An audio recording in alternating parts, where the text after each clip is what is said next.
பெரியால இங்கே வையா ஏன் அங்கே நிற்க இங்கே உட்காரி இந்த டேபிள் இன்னும் இது சென்டர் வயசில்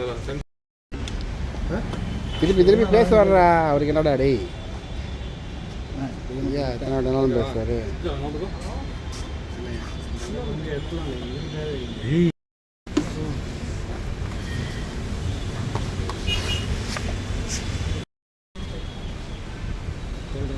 இல்லை கரெக்டாக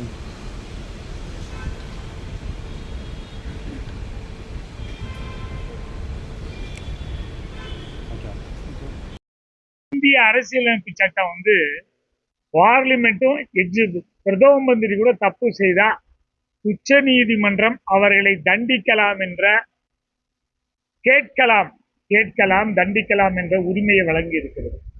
உச்ச நீதிமன்றம் தமிழ்நாட்டுக்கு 2018 கர்நாடகா மாசம் தண்ணியை திறந்து விடுன்னு சொல்லுது.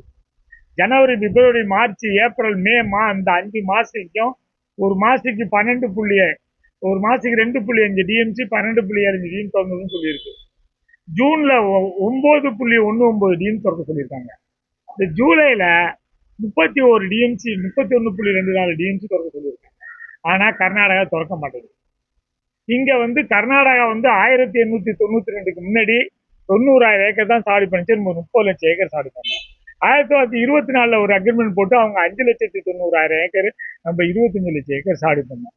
இப்ப 74க்கு அப்புறம் அவங்க 5 அணையை கட்டிக்கிட்டு இந்த 5 அணைக்கும் ஒரு 30,000 ஏரி குளங்களை வெட்டி அதை கொண்டு தண்ணி நிரப்பிக்கிட்டு அணையில தண்ணி இல்லைன்னு 25 லட்சம் ஏக்கர் இப்ப சாடி பண்றாங்க.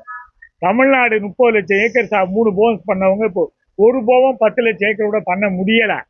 இங்க இருக்க நம்ம அன்னைக்கு பிஸ்லி ஐயா வந்தாங்க, அவர்கிட்ட பேசினேன். இவ்வளவு இருக்க நஷ்டம் ஏதாவது 1 லட்சம் போட்டு வாங்கி கொடுங்கன்னு சொன்னோம்.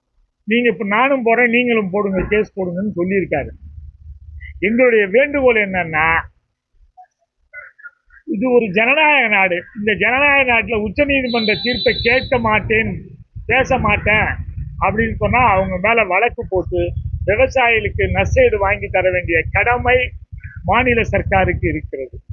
அதனால நாங்களும் இப்போ தீர்மானம் இன்னைக்கு போட்டிருக்கோம். இன்னைக்கு கரூர் மாவட்ட தலைவர் ஐயா, புதுக்கோட்டை மாவட்ட தலைவர், திருச்சி மாவட்ட தலைவர் நாங்களாம் சேர்ந்து ஒரு தீர்மானம் போட்டு மத்திய கர்நாடக அரசு மீது நடவடிக்கை எடுக்க வேண்டும். எங்களுக்கு 1 லட்சம் கோடி நஷ்டஈடு வாங்கிட்டாங்க அப்படின்னு போக போறோம். இல்லாட்டியும் ஒரு சென்னையில சென்று தற்கொலை போராட்டம் நடத்தப்படும். சார், இப்போ டெல்லிக்கு அதிகாரிகள் விவசாய சங்க சார்பா வந்து வழக்கு பதிவு வலியுறுத்திருக்கோம். எங்களுடைய கோரிக்கை, நாங்க தேசிய தென்னிந்திய இணைப்பு சங்கத்தின் மூலியமாக வழக்கு போட போறோம். 1 லட்சம் கோடி நஷ்டஈடு வேணும்னு கேட்டு கர்நாடக அரசுக்கு மேல. அதே போல தமிழக அரசும் போடணும், வழக்கு போடணுங்கிறது எங்களுடைய கோரிக்கை.